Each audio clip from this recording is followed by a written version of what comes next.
Hi viewers, this is Swami, Assistant Professor of Zoology. Today we are going to discuss very important topic of the aquaculture, that is induced breeding. Generally, in our Indian tradition, the fish farmers generally visit the rivers and the lakes and other aquatic bodies for the seed during the rainy season. But in the 1970s, the riverine spawn available is of about 92%, but due to various environmental problems and there will be a insufficient fish seed. And moreover, if you observe certain differences in the inland water and the marine water, in inland water, that is less capital intensive growth rate is there, and whereas in the marine water, it is capital intensive but the low growth rate. So, if at all there is a increased population, that leads to the shortage of the food in the various aquatic bodies. If at all you collect the seed from various natural resources like the rivers, ponds, lakes, then the seed belongs to various organisms, various species is available. In a single river, in a single large pond, you may get the seed of Labiorohita, you may get the seed of Katla, you may get the seed of Cirrhinus mrigala, you may get the seed of Valago attu, you may get the seed of Anguilla, you may get the seed of Channa punctatus. Like that, you may get mixed population or mixed seed, but we require a special kind of seed, a special organism's seed we require, and that should be in the adequate amounts in order to overcome the insufficient availability of the seed, and in order to overcome the mixed seed, then we will go for an interesting technology which is known as induced breeding technology. Induced breeding technology. What is the induced breeding technology? It is a technique by which the economically important fish are breed through artificial stimulation. Economically important fish are breed through artificial stimulation. The artificial stimulation by means of the extract of pituitary gland. Extract of pituitary gland is introduced inside the body of both the matured male and female fishes. Thereby, they get excited on behalf of the gonadal maturation, gonadal excitation.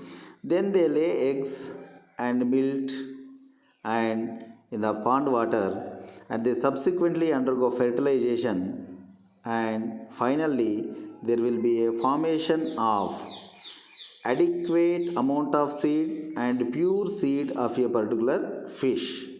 That is known as the hypophysation. Induced breeding technology, it is also known as the hypophysation phenomena. So here, if you observe the highlighted words, induced breeding is a artificial stimulation of the fish. For this artificial stimulation, we are using the pituitary extract. What happens by injecting the pituitary extract to the fish? The fish being excited, the gonads get excited, and thereby there will be a release of eggs and the milt by the female and male, and external fertilization takes place in the pond water, and that results in the formation of pure seed that belongs to one species to which we have injected the pituitary extract. From that only we will get the pure seed, and it will be in the adequate amount, not insufficient, it is adequate amount. So here we are using the pituitary extract for the induced breeding, so that it is known as the hypophysation process. It is also known as the hypophysation. Then why there should be a induced breeding? Here induced breeding technique, we are stimulating the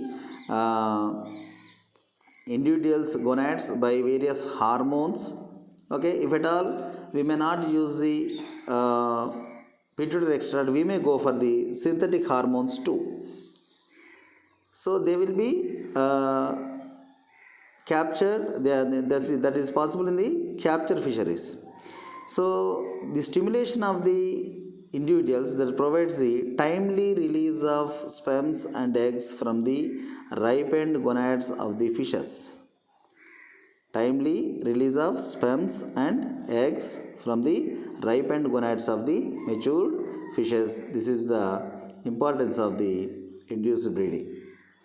And if you observe the history of the induced breeding, it was started in 1930 in the country of Argentina by a scientist known as B.A. Hussey. He started the induced breeding in Argentina in 1930. He used the pituitary extract. Then Brazil was the first country to develop a technique to remove the pituitary gland. They developed a technique for the removal of the pituitary gland for the hypophysation in 1934.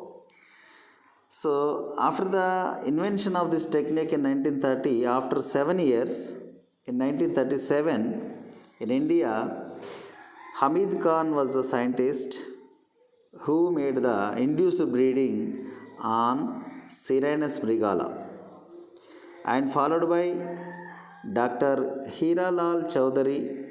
He applied this technique on minor carps like Esomus danricus in 1955. So here of about 18 years of difference in between these two experiments. Let us say, what is the difference in between these two is Hameed Khan experimented on the major carps like the cirrhinus mrigala by using pituitary extract of the mammals. He has isolated pituitary gland of mammals and administered them into the fishes. But Hirala Choudary, what he did was, he collected the pituitary gland from the fishes and injected into the fishes. He has collected pituitary gland from fishes and injected the extract of the pituitary into the fishes like the Esomus danricus in 1955. So oftenly he is termed as the father of Indian fisheries.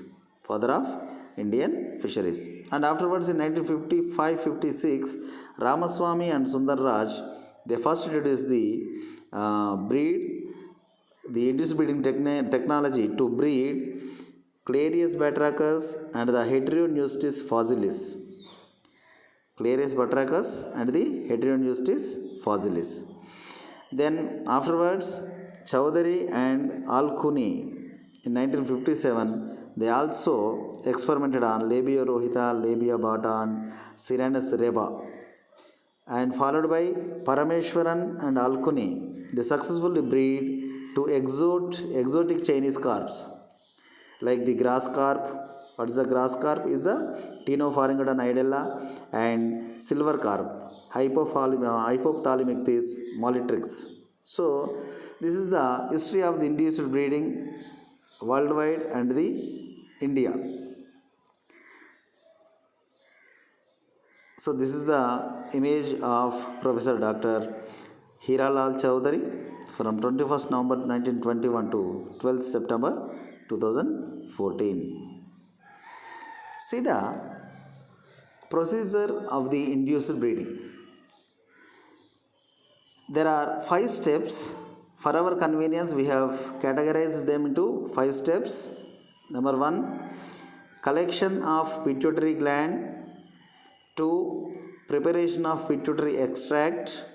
3. Selection of brooders to which we have to administer the pituitary extract. And fourth one, method of injection to the brooders. And fifth one, spanning process. So these are the 5 major steps which are involving in the induced breeding technology. See one by one. See the collection of pituitary gland. What are the measures to be taken while we collecting the pituitary gland? Let us discuss. So we will select male and female organisms which are healthy and they may be at the appropriate age and weight. If you take into consideration one single species, then the pituitary extract is known as the homoplastic pituitary extract. If it is belongs to different species, then it is heteroplastic pituitary extract. Homoplastic and heteroplastic. Homo means single, hetero means different species. Then what are the conditions are? First, see the location of the pituitary gland. In general, while we are discussing the structure of brain, we have divided the brain into 3 portions: forebrain, midbrain and hindbrain. In the forebrain, we will see the olfactory lobes, cerebral hemispheres and the diencephalon. So they are observed from the dorsal side. If you go for the ventral side of the forebrain, exactly at the bottom side of the ventral side of the diencephalon, we will observe a round or oval shaped cream colored body which is known as the pituitary gland. Okay, this is located in a small cavity of the skull which is known as the sella turcica. So the details are like this. So if you remove the scalp of the fish, it will be look like this. Pituitary gland is looking like this. See the details. Pituitary gland is an endocrine gland. It is also known as the master gland of endocrine system. It is located on the ventral side of the brain, and it is small, soft, whitish body, and the size and shape vary with species. It is more or less round in carps and oval in cutla and rohu. Round in carps, oval in cutla and rohu, and pear shaped in the mrigala. In general, it is round, but it is oval in cutla and rohu and pear shaped in the mrigala. And the pituitary gland is located in concave cavity known as sella turcica and enclosed by a thin membrane. So while we are removing the pituitary gland, we use a wooden frame to hold the fish, and we will cut the head of the fish with a fine saw, and we will use the drill guide to drill both the sides of the head of the on either sides of the head of the fish with a drill saw.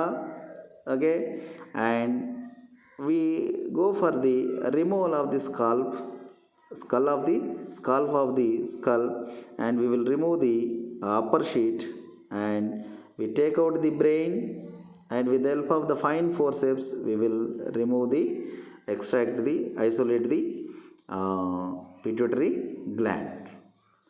So like this we will collect the pituitary gland from the fishes. So why? Because the pituitary, why only the pituitary gland? Why not the other glands? Because the pituitary gland consists of various hormones which stimulate the gonads, like the FSH, follicle stimulating hormone, and LH, luteinizing hormone, and the gonadotrophin releasing hormones. They are all present in the pituitary extract. By injecting the pituitary extract, we can also stimulate the gonads of the other fishes. Okay, for collecting the pituitary gland, what we will do, the head of the fish is to be separated from the body, okay, or it may be kept intact with the body. The roof of bones of the cranium are removed, and the brain along with the optic nerves is removed by a pair of forceps. The gland should be carefully removed by the inserting the tip of forceps or needle well below the gland, clearing from the sides and lifting it. Care should be taken not to break the gland. Why? Because if the gland is broken down, then that loses its potency, and only the entire gland should be used for the preparation of the extraction of the pituitary gland. And one more thing we should remember, the success of induced breeding using the pituitary glands depend on the quality of the donor fish for the collection of the pituitary gland, and the recipient of the recipient like the brood fish that receive the pituitary extract. So the successful success of the experiment is depend upon the donor and the recipient. Then coming to the second side heading, that is the preparation of the pituitary extract. Preparation of the pituitary extract. How we will prepare the pituitary extract? Here, after isolation of the pituitary gland, that should be kept in the alcohol generally. In general, the fresh preparations are used for the induced breeding technology. However, if you have collected more number of pituitary glands at a time, they should be kept, otherwise stored, preserved in the pituitary banks for the future use. If at all you isolate more number of pituitary glands at a time, then they should be stored in the pituitary banks for the future use. Whenever you isolated the pituitary gland, that should be kept either in alcohol or in the acetone for the dehydration process. Then after 24 hours, you have to change the alcohol and let it be kept for the further dehydration. And after the dehydration, glands are weighed and preserved in the fresh alcohol in the dark colored files. Dark colored files. In general, the rohu fishes, Labio rohitas, pituitary gland may weigh of about 7 to 19 mg in the fish, which weighs of about 1 to 3.8 kgs, 1 to 4 kgs, let us assume. In the 1 to 4 kgs fish, the pituitary gland may be weigh of about 7 to 19 mg. If we take into consideration cirrhinus mrigala, if it is in between 0.3 to 3.6 kg, that is half kg to 3.5 kgs fish, that may give 3 to 23 mg of pituitary gland. And whenever you want to prepare the pituitary extract, just take out the pituitary gland from the dark colored files and evaporate the alcohol first. Make it evaporate the alcohol. Then go for the homogenization. Go for the homogenization with the distilled water or with the 0.3% of saline. We may use either the distilled water or 0.3% of saline. So usually if you use the distilled water, it should be made to 0.2 ml at least. Why? Because 0.2 ml of pituitary extract is enough to inject 1 kg body weight of the fish, so that we may make the homogenization up to 0.2 ml. And go for the centrifugation of this suspension, otherwise the extract. And if you centrifuge in the go for the centrifuge in the centrifuge mission, and thereby we may get the bottom precipitate and the upper supernatant. This supernatant is used for the injection, not the precipitate but the supernatant is used for the injecting to the brooders. And in general, pituitary extract should be prepared freshly just before the time of injection.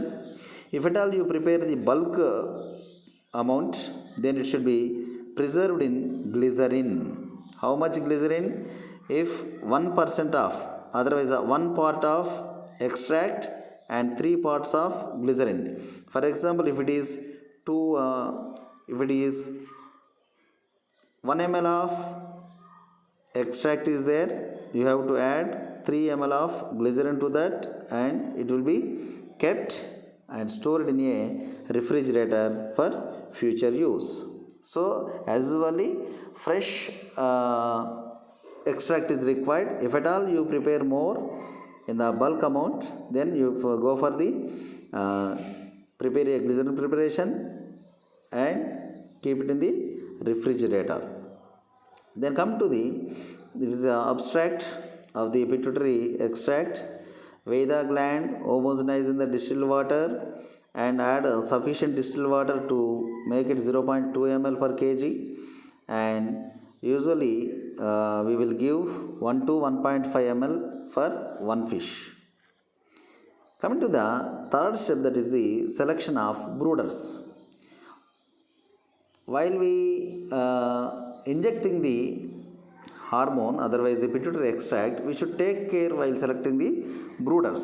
What kind of fish to be selected to administer the pituitary extract?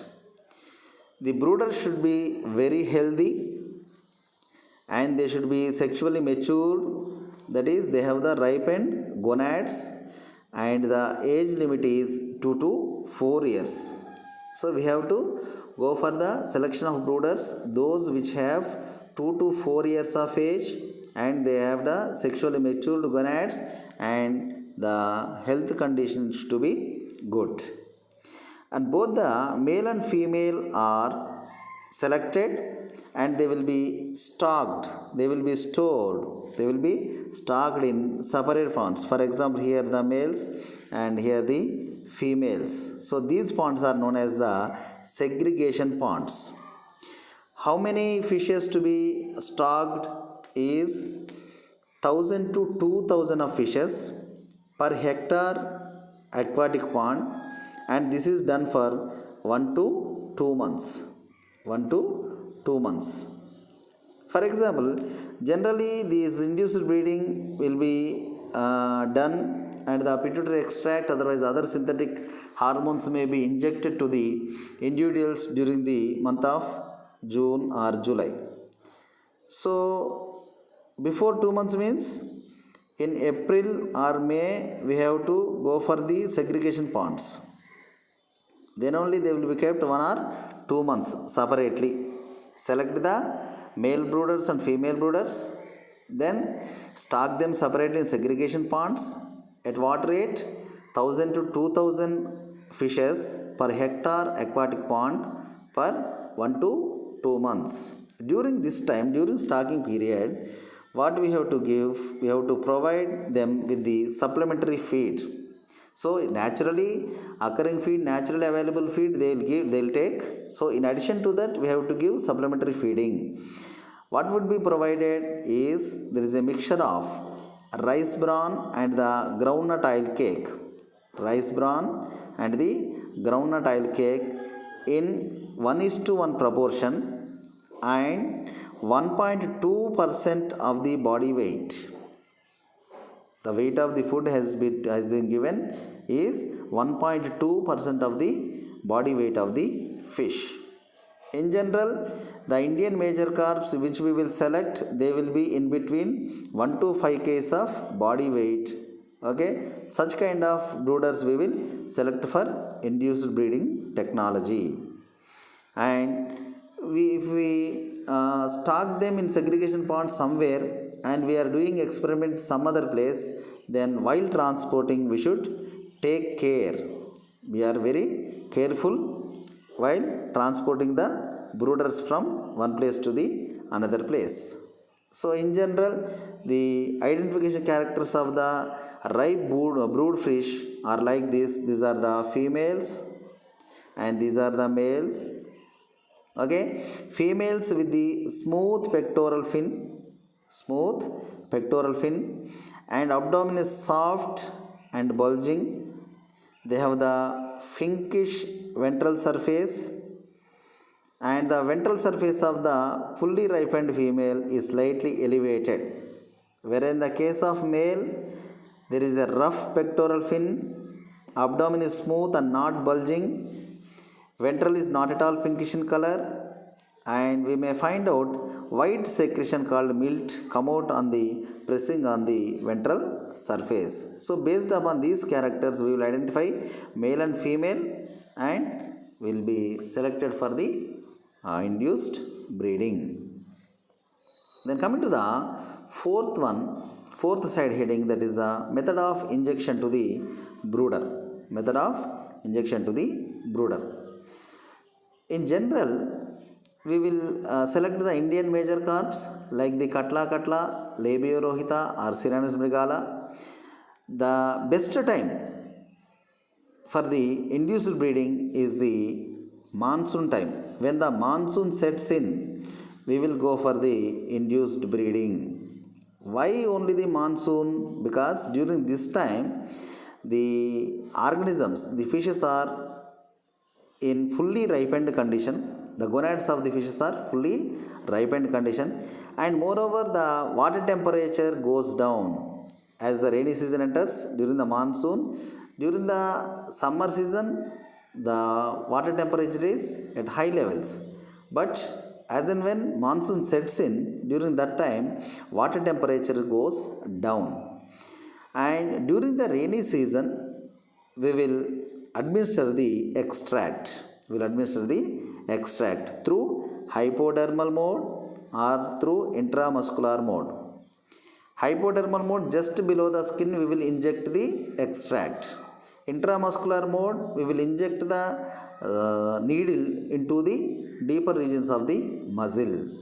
So best example for the hypodermal, if you observe any person, any individual is suffering from the diabetes mellitus, sugar, then he go for the hypodermal injection. If you administer hypodermal injection, if you rub smoothly over the surface of the skin, it homogeneously equally distributed. So if at all you need, you go for the intramuscular injection of the extract to the brooders. And the method of the terms of the injection also somewhat different between males and females. Females have been injected twice for the maturation, whereas the males, they will be injected only once. We have to give injection for the females twice. 2 times we have to give. For the first time, while we are giving the injection, you should take care that for kg body weight of the fish, we will administer 2 to 3 mg of extract. 2 to 3 mg of extract per kg body weight.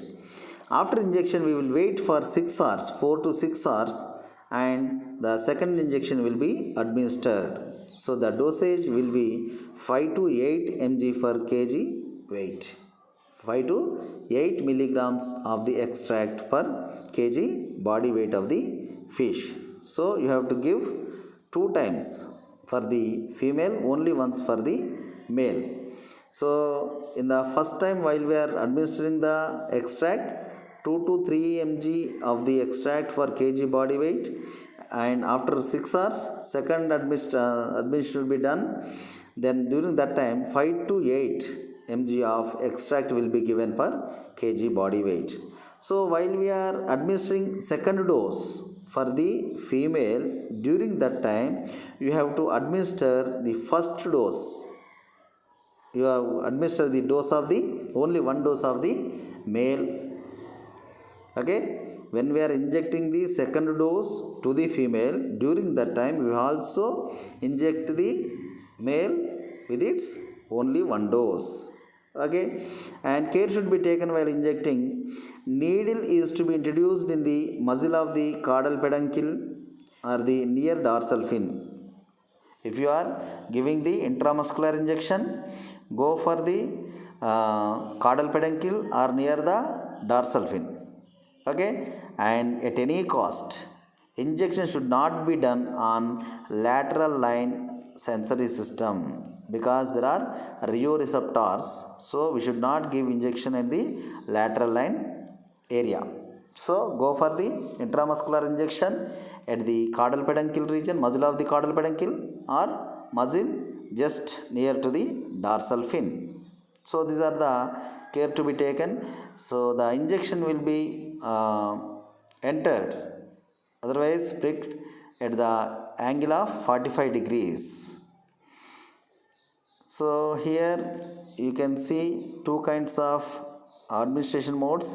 Intraperitoneal. So this will be injected into the peritoneum cavity, body cavity, without damaging any body parts. And here you are using the intramuscular injection, the site of intramuscular and intraperitoneal injection sites. Then, so this is the injection to the broodfish at the caudal peduncle near to the tail region, muzzle of the near to the tail region. And here we are administering the drug, otherwise the extract, just near the dorsal fin, just near to the dorsal fin. And the last step is the spawning. After the injections, the successful spawning requires a cloudy day.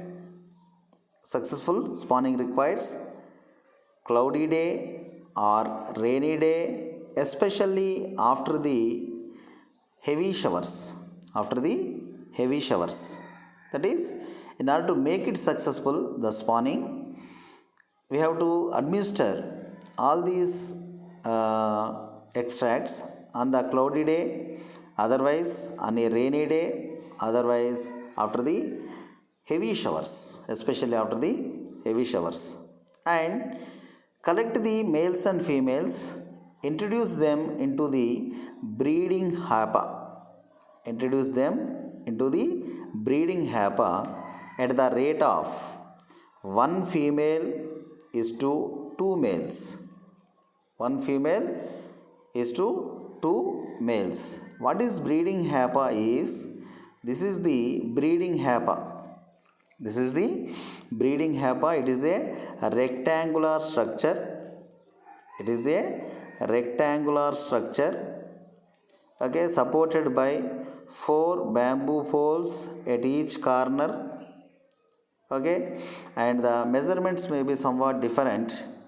In some of them, most of them, 2 meters length, 1.5 meter width and 1 meter height.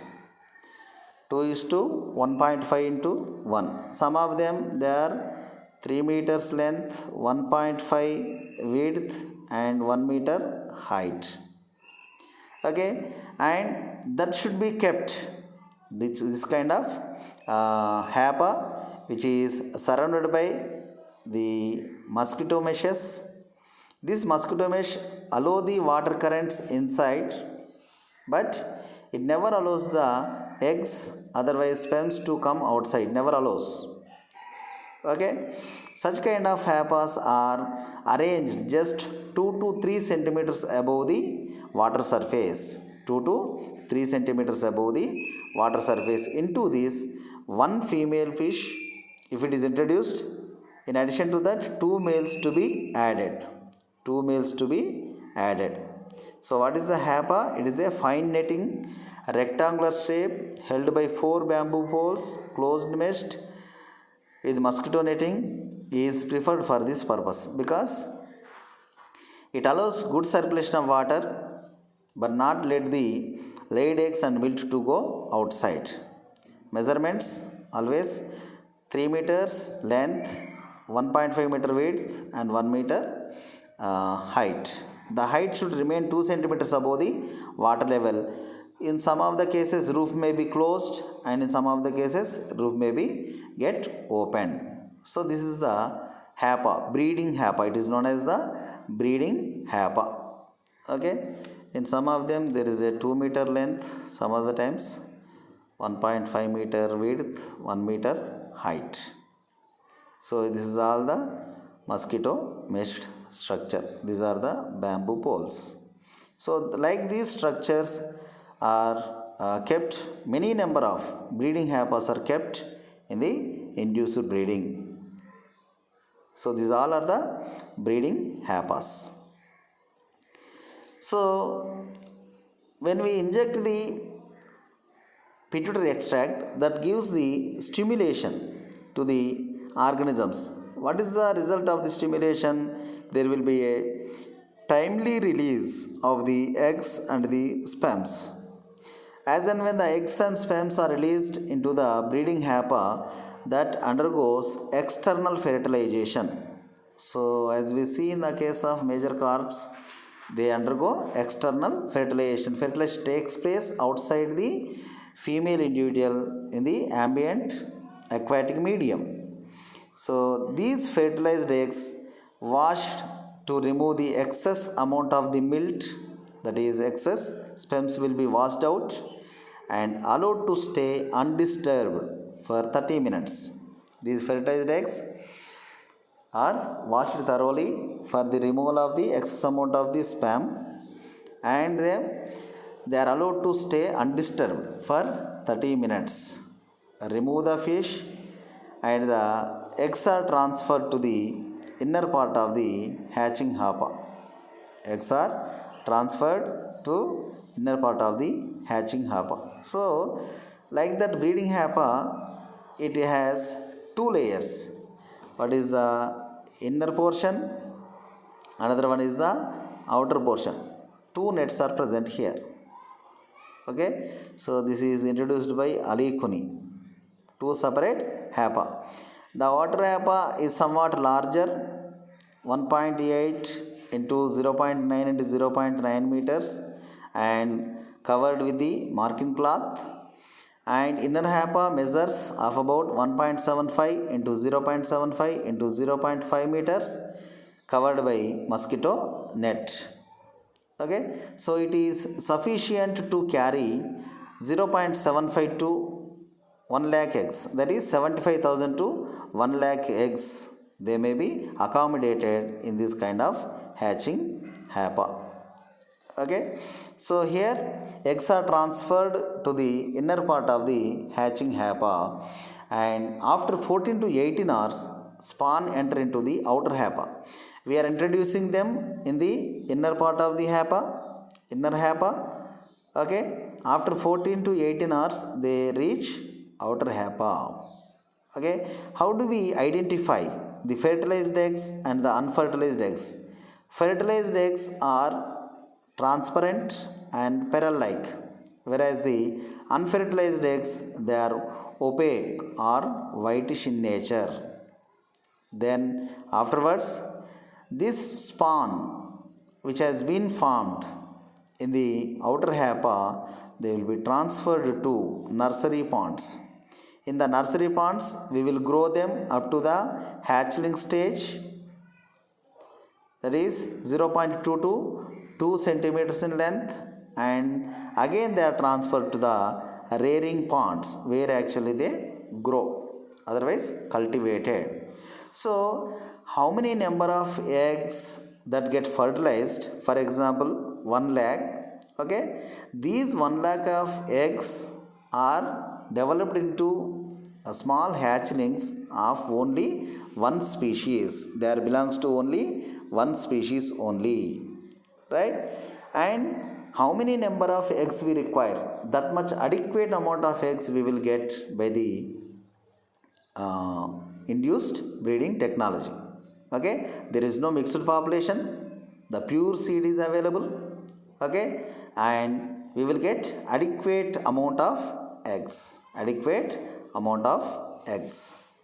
So artificially we will also spawn like this by pressing the abdomen of, this is the female and this is the male. We will mix them thoroughly in the appropriate conditions. Come to the what are the factors that affecting the induced breeding technology? So there are physical factors and chemical factors are there. First one is the temperature. The temperature should be in between 24 to 31 degrees Celsius, optimal temperature. If it is more than that or less than that, that affects the breeding of the individuals. And the water currents, rheotactic. We require flowing water. Flowing water is preferred rather than the stagnant water. And the environment, weather. Induced breeding is successful on cloudy and rainy days, especially after heavy showers.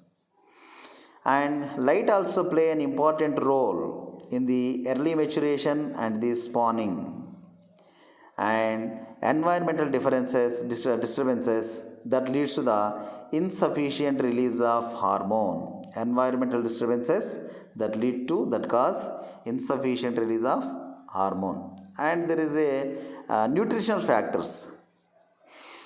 Poor food and insufficient natural food that may affect the induced breeding. And the chemical agents like the biocides and pollutants that affect the maturation of ovary. Chemicals like the biocides and the pollutants that affect the maturation of ovary. And the hormonal influence, the FSH and LH, follicle stimulating hormone and luteinizing hormone, they show their influence on gonadal maturity. They show their influence on gonadal maturity. These are the factors affecting the induced breeding. That is temperature, water currents, and the weather, light, environmental factors, nutritional factors, chemical factors like the biocides and pollutants, and the hormonal factors. All of them, they have the effect on the induced breeding. And finally, the advantages of induced breeding technology. So here, large number of eggs are available to stock in various ponds. And what kind of organism to be grown in our ponds, that is to be cultured. So these are desired species. If you want to culture katla, so we will get the katla eggs or a katla seed. And if you go for the labio, so labio seed is available. If you go for the chana punctatus, so that marl seed will be available. So desired species can be cultured. So that is pure seed will be available for the desired species, not the mixed seed. Okay. And also if at all you want, you go for the hybrid varieties. And carp can be induced more than once in a season. If you take into consideration one matured healthy carp for the induced breeding, so induced breeding done more than once in a single season, and it is cost effective, low cost. These are the advantages of the induced breeding technology. If at all there is a rising demand for the pituitary extract and isolation of the pituitary gland and preparation of the pituitary extract and standardization of the pituitary extract for kg weight of the fish, it is somewhat difficult things. Okay, there is a rising demand for the pituitary extract. Collection and standardization of quantity of pituitary extract has become difficult, so that we will going for the synthetic hormones for the induced breeding. First one which is used as the HCG, human chorionic gonadotrophin hormone, and followed by LHRH, luteinizing hormone releasing hormone, and then progesterone and anti-estrogens. And most frequently used hormones nowadays are these two, Ovaprim and Ovatide. Ovaprim or Ovaprim is common name. Ovaprim and the Ovatide. So if you observe them, this is the Ovatide and this is the Ovaprim. So these are the synthetic hormones which are used artificially, commercially for the induced breeding technology. So this is the dosage compensation of males and females. If you take into consideration the ova prime, 0.5 to 0.6 ml of hormone will be injected per kg body weight of the female, whereas 0.25 ml is enough for the male. If it is ovatide, 0.6 to 0.7 ml is required per kg body weight of the female, whereas in the male it is only 0.3 ml. So like this we will inject to male and female brooders. So it is also important to know that National Fish Farmers Day on 10th July. On this day we will remember the pioneering work of the Hirala Choudary, okay, and also we will observe this historic day along with our fish farmers who made blue revolution possible and successful. So this is the National Fish Farmers Day observed on 10th July.